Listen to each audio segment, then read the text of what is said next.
How far would the Straw Hats get without Usopp? You guys know I am an Usopp hater, okay? I think that Usopp is the worst member of the Straw Hats. I think that he has the worst character development of the Straw Hats. I think that Usopp has 1 feat in 1,200 episodes, and that's not even his feat, it's Sogeking's feat, because he shot down the... No. When he sniped the thing and saved Luffy that one time. Usopp has 2 feet. Yeah, we'll see what this video is. Maybe my mind will get changed. God Usopp doesn't join up with Luffy. There's no coward with a heart of gold on the Straw Hat crew.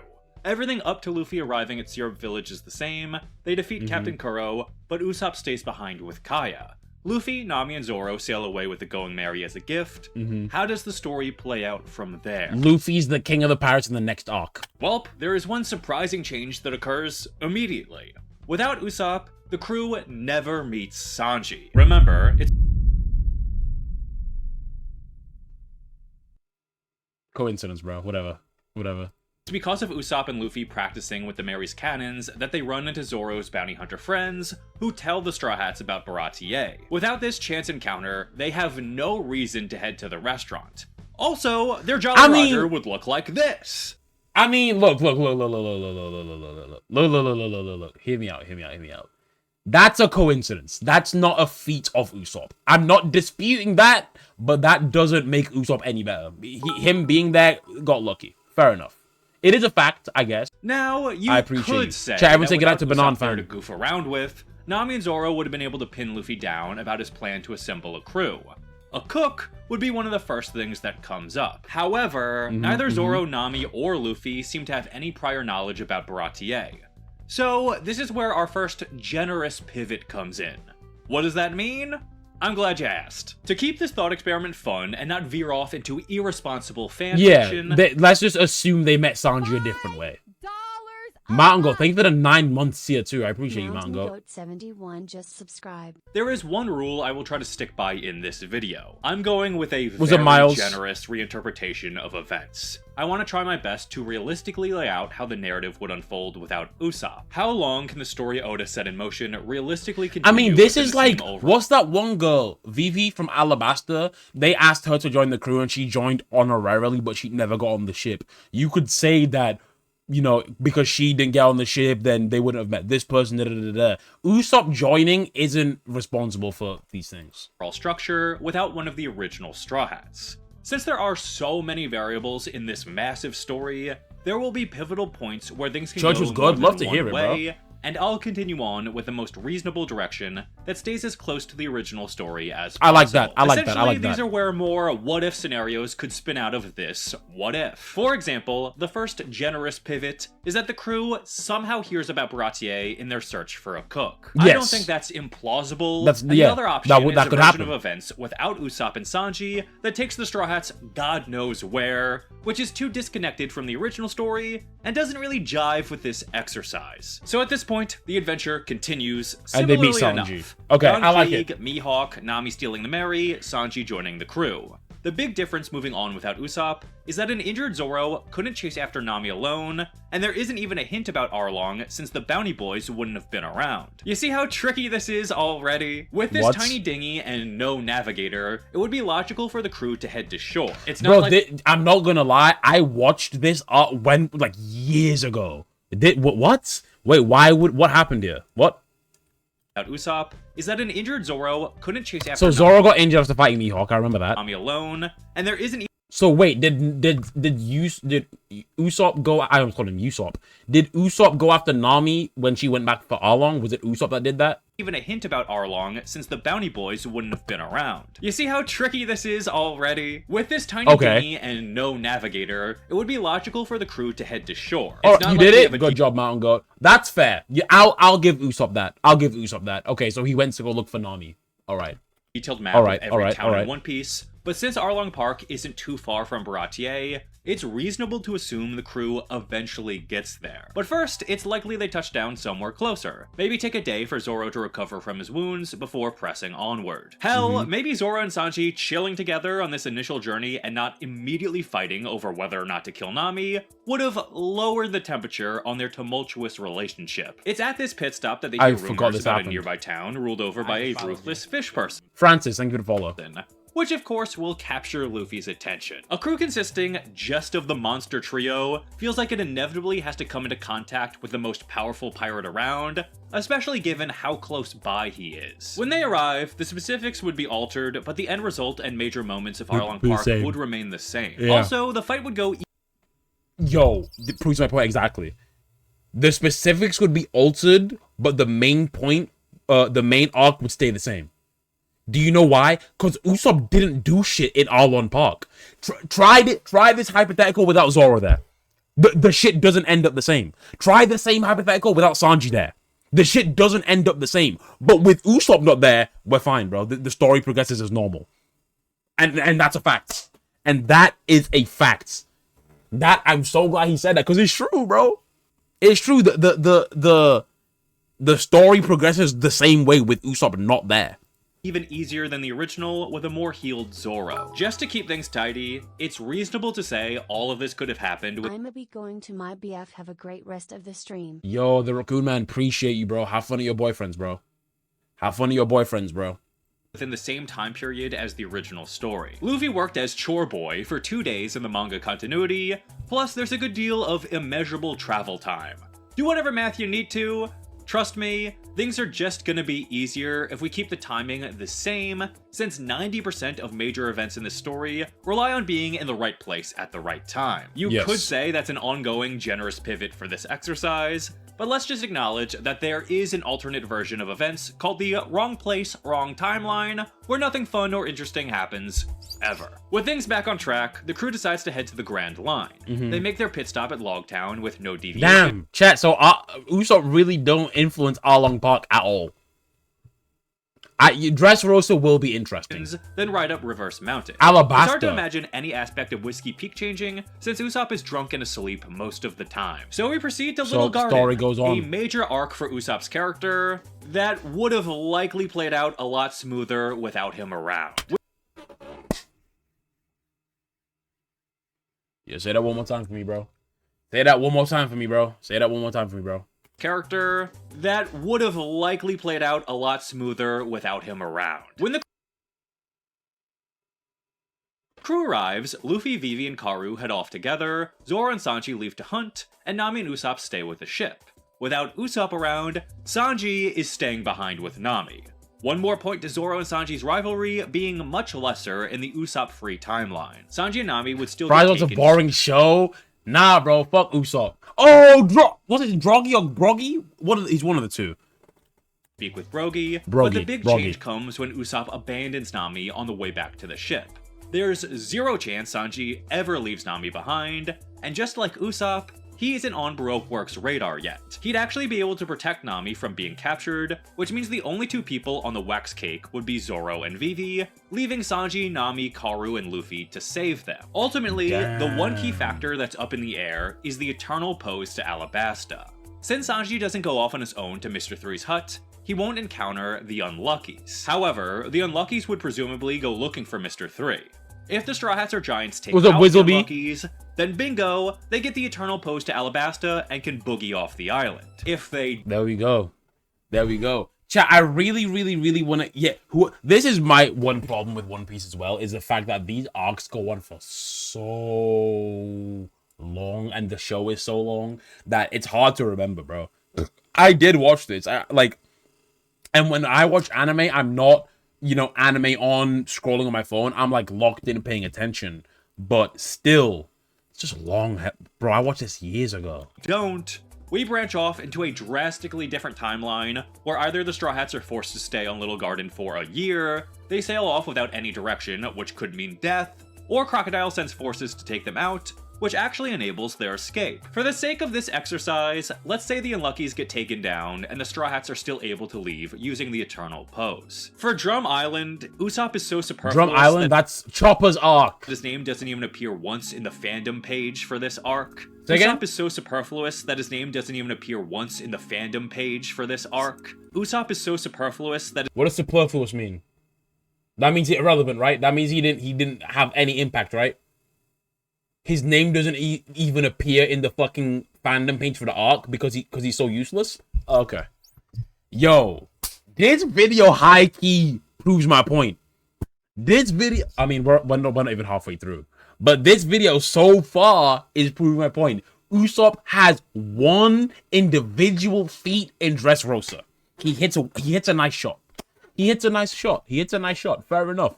his name doesn't even appear once in the fandom page for this arc. Vivi could hang out with Dalton on her own. Nothing major changes about the plot without Usopp. Onto Alabasta. That's the second time he said that this video. Nothing changes without Usopp there. Nothing. Bon Crocodile Clay would still send Mr. 2 to check in on / kill Mr. 3, so the Straw Hats would still meet Precious Bonchan. That scene Bon and everything Clay, leading up my to the goat. arrival at Nanohana would go the My same, goat. except for one key difference. Captain Smoker. The only reason Smoker connects the Straw Hats to Broke Works and Vivi is his interception of the Sanji and Crocodile call. Smoker already has a Broke Works agent in hand at the time, so maybe he'd eventually piece this information together, but he Right. certainly wouldn't have beaten them to Nanohana, which means Luffy's reunion with Ace would have lacked a marine chase. It's a coin flip Okay. whether or not Smoker would have figured out something was going on with Crocodile and gone to Rain Base to check it out. For the sake of simplicity, let's keep Smoker's presence in Rain Base within our primary timeline. Okay. I like the way he structured this video. Trying to keep it realistic and reasonable. But there's a branch where Smoker doesn't show up, which would be a major disaster for everybody. Long story short, Robin dies underground with the king. This means things play out largely the same up until the battle at Alabarna. The plan to split up the Baroque Works agents would still need to go down. However, with one less person, the matchups would be slightly different. Zoro and Nami would still take Mr. 1 and Miss Doublefinger, Chopper and Sanji would take Miss Merry Christmas and Mr. 4, whereas Lashes would be stuck with Mr. 2 at first. I'm under the impression that Sanji and Chopper Lashes? Who's Lashes? would be stuck with Mr. 2 at first. The camel? I'm under the impression that Sanji and Chopper would be able to handle Mr. 4 and Miss Merry Christmas a bit quicker, albeit less manly and dramatic than Usopp and Chopper. Sanji can get Chopper to beat up Miss Merry Christmas if that'll be a problem for him.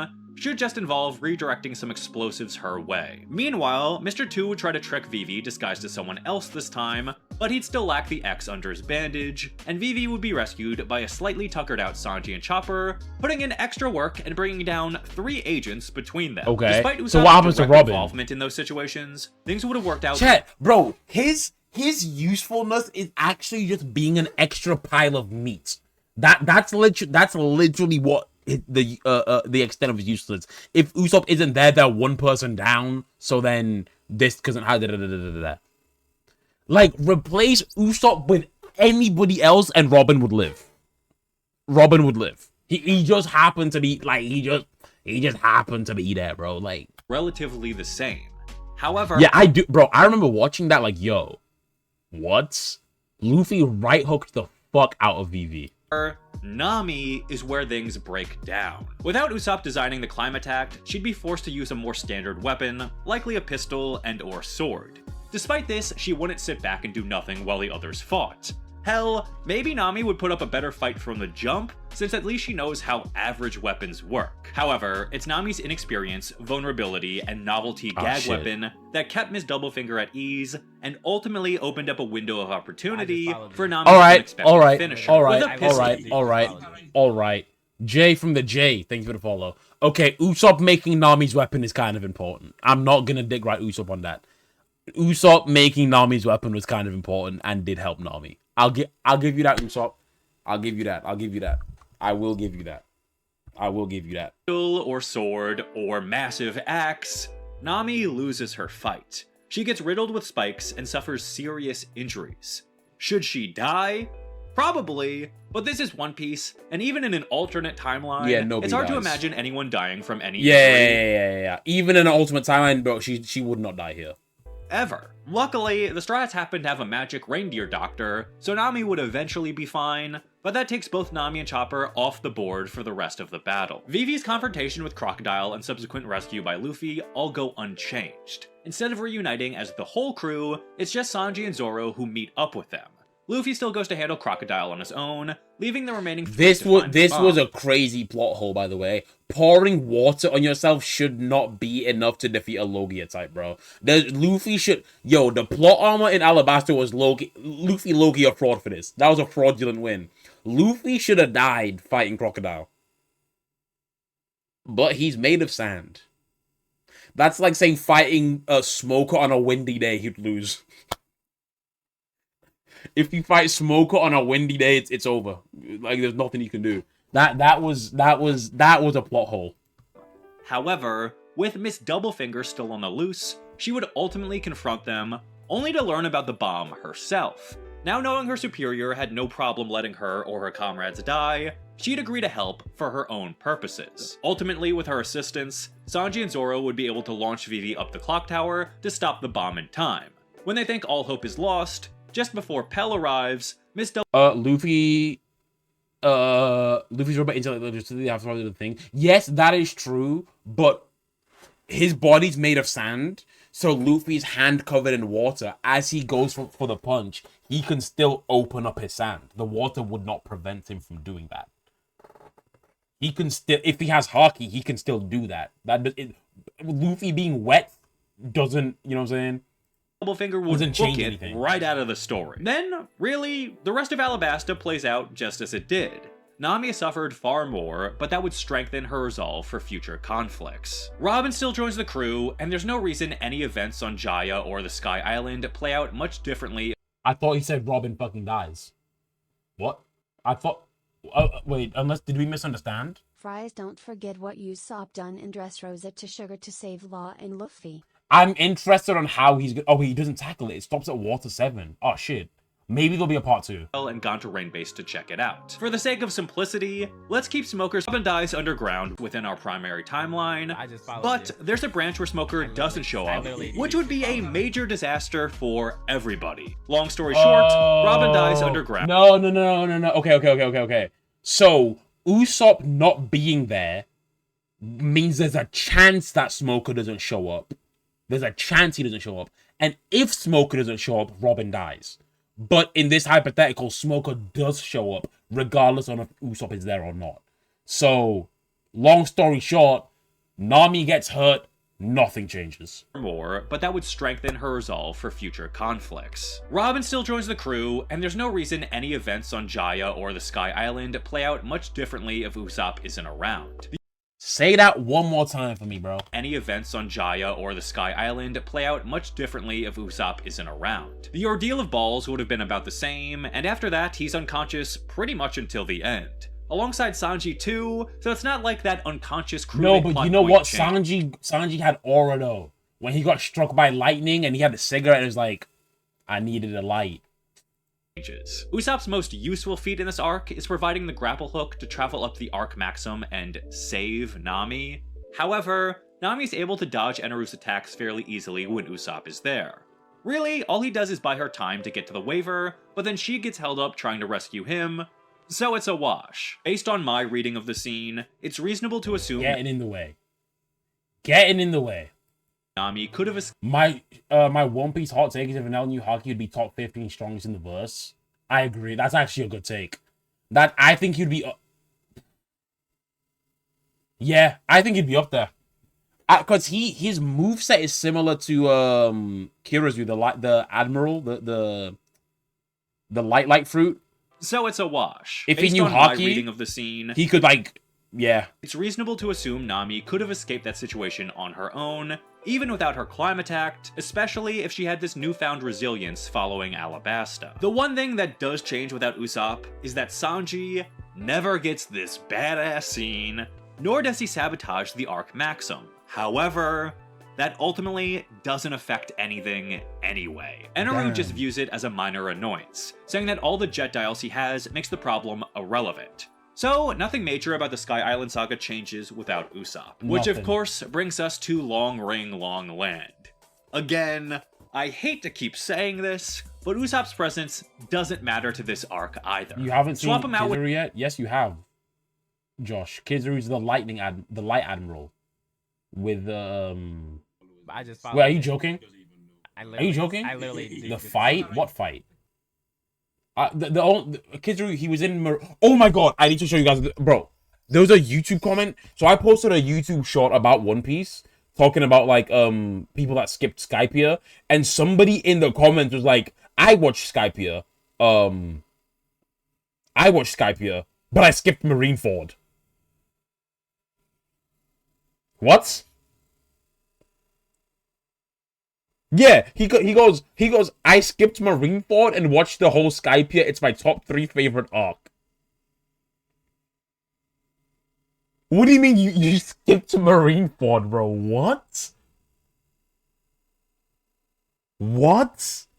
Then he said, I'm gonna watch it, but I'm not sure. He said, I think I'm gonna watch it, but I'm not sure. Bro, yo, how can you skip Marineford? How? How? How?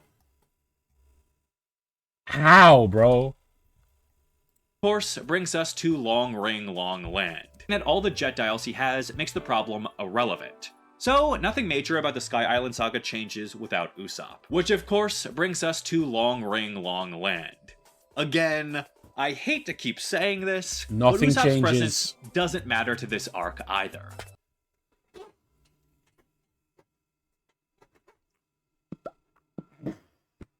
I've been trying to say it, bro. I've been trying to say this, bro. I've been trying to say this, bro. I've been trying to say this, bro. Swap them out with anyone for the first game, and they'll still lose since Foxy cheats. For the rest of the Davy back fight, Usopp has I'm not gonna lie. I did skip this arc. I did skip this. This shit was so boring. This shit was. I watched it until I was like, what the fuck, and I skipped it. no role. Although, Luffy may not have sported that godly afro, and that would be a war crime. Even when Aokiji shows up, Usopp I skipped this shit, bro. participates in protecting Robin from being shattered, but a generous reimagining of these events would just place Nami or Chopper in his stead. Water 7 is where things really begin to diverge. Okay, let's see. First up, the gold. If it's just Nami and Luffy heading into town, they'd go to meet Iceberg first, which was Nami's original plan, before Usopp changed her mind. So, not only do the Straw Hats not lose their money, but it's also likely they never have a serious conflict with the Frankie family. If Luffy and Nami talk to the shipwrights first, they'd either take the gold to exchange it themselves, or would arrange protection for the Straw Hats during the thing is, Usopp not being there in the specific way the story is written, like, yes, it would make a difference, but contextually, like, they would still find a way. Without Usopp, they go up millions. They would still find a way. You know? What's having Enies Lobby my favorite arcs? Same. I like them more than Marineford. Way more than Marineford. At the very least, they'd give them a heads up. Although the Frankie family would still make their failed attempt to attack Zoro on the Mary, that's the last we'd see of them for some time. Which means there's no dramatic showdown at the Frankie family house. This might be the most useful shit Usopp ever done. This might be the most useful shit. This might be the most useful shit Usopp ever done, bro. You can say that about any character. Obviously, they'd still find a way. I disagree. I mean, no. I mean, yeah, I guess, yeah, because the story has to, yeah, I guess. But, like, without Robin, they're cooked. Without Zoro, they're cooked. Without Chopper, I mean, yeah. Yeah. Frankie wouldn't have any reason to seek revenge on the Straw Hats, and critically, he wouldn't order his special lumber with their stolen money. By default, the fantastic Luffy vs. Usopp duel doesn't happen. Luffy and Nami would simply return to the crew with sad news about the Mary, and would get caught up in the CP9 and Robin conspiracy all the same. From here, the arc is essentially a condensed Water 7, just focusing on the Mary and Robin. Usopp and Frankie are so central to this arc in my mind but they are off in their own pockets with little impact on the overall plot. By the end, Frankie would still be captured by CP9 and brought aboard the sea train, where he'd be rescued by Sanji in exchange for his help. The pair would fight their way up to Robin without the baggage of any prior conflict. Unfortunately, even Sogeking wouldn't show up at this point, since he's Usopp's friend. He doesn't know. Sogeking is cool. Why is all this Usopp hate? It's not even hate. Missing It's just Moji. saying it's not even hate, bro. He's telling it from an objective point of view. He doesn't have the malice in his heart like I do. From an objective point of view, Usopp is still useless, basically. Nothing changes. Things either take slightly longer or they get way easier without Usopp's presence. But Anyone nothing else here? really changes. Why would he show up? Without Sogeking and Usopp's involvement, Enies Lobby becomes a trickier beast than it already was. Lacking the deep connection to Dory and Brogy, there's no convincing the giants guarding Enies Lobby to defect, which will keep the Frankie family and Gali La crews busier during the invasion. And of course, there isn't the dramatic burning of the world government flag, but, you know, the flag wasn't what put them on the government shit list. True. They gain aura, but like, Now we come to the Straw Hat showdowns with CP9. If anything, not having Sogeking around would have evened out the matchups. There's no reason to assume any of these play out differently. Sogeking won't handcuff himself to Zoro after he crashes through the ceiling. my stream's really delayed. Is it? It might be delayed for username. Chat, type 1. Type 1, type 1, type 1. Is it delayed? I've not noticed. No, it's not delayed. There's like regular... Zane, try refreshing. Maybe it's just you. Maybe it's just you. With Kaku. It's hard to imagine this even being a problem for Zoro, since Kaku and Jabra seem to be of the Dragon Ball mindset of not allowing anyone to interfere in their fight. Eventually, Jabra does want to wrap things up, but by that point, Sanji shows up to take him on. Even the Nami fight, which would be severely changed due to her never having a Climatact, would still go down in a fairly similar way, because Nami would have been collecting and tinkering with dials from Sky Island. Her character development is different in this timeline, plus, she is intelligent enough to recognize an unconventional tool and capitalize on it. I'm not sure how she'd do it specifically, but I have faith that she'd overcome Kefla and redeem her combat failure in Alabasta. Afterwards, the next major plot point involving Sogeking is sniping Spandam and shooting over the keys to free Robin. Honestly, not that important. Frankie shows up to snatch Robin from Spandam, so he wouldn't get the keys in this situation, but it doesn't take long for the others to reunite with them, and they could unlock Robin's cuffs. No. The real defining moment of Usopp's role in Enies Lobby comes during Luffy's fight with Rob Lucci. Straight up, Luffy doesn't win without Usopp here. Let's not Okay, I'm willing to hear him out. I'm willing to hear him out. How so? get things twisted. The Straw Hats may have made it this far without Usopp, but that doesn't mean something wasn't missing from the crew. Usopp and Luffy have a special friendship, and that moment where Usopp berates and guilts Luffy into getting up and finishing the fight could have only been delivered by him. Chopper was unable to move, Sanji disappeared, and the rest were busy fighting. It's Usopp who realizes Luffy went down. It's Usopp who distracts Lucci. It's Usopp who takes advantage of his own weakness to motivate Luffy to protect him. Now, is it possible that Luffy could have gotten the will to keep going on his own? Yes. Monkey D. Luffy just gives up. He just quits, calls it GG. No fucking shot, bro. No, bro. No. That doesn't happen. No, bro. No. I just followed. Maybe, but he was I literally down, just followed. fully at the mercy of Lucci. Usopp represented the physical embodiment of the crew Luffy was fighting to keep safe from people like Lucci. His presence here was invaluable to Luffy's motivation to get up and finish the fight. Ultimately, without Usopp, the Straw Hat's journey ends right here. And I kind of think that's the perfect place, don't you? I mean, let's say Luffy did get through this. Does the Mary possess a strong enough connection with an Usoppless crew that she would become sentient? I don't know. This confused the fuck out of me, by the way. When I watched this, I was like, what? It's like, huh? What?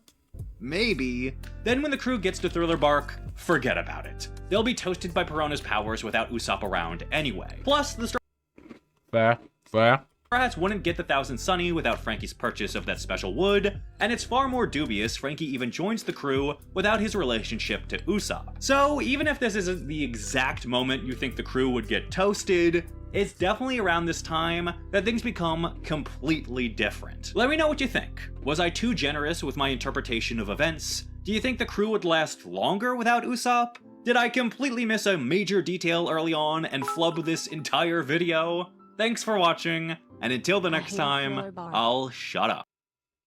Bro. W video. And not only a W video because it reaffirmed all of my feelings about Usopp, but it was a well put together video. I think he tackled it in a really clear way. Really clear way. But yeah, I guess Usopp not necessarily Usopp himself, but having an extra crew member, like,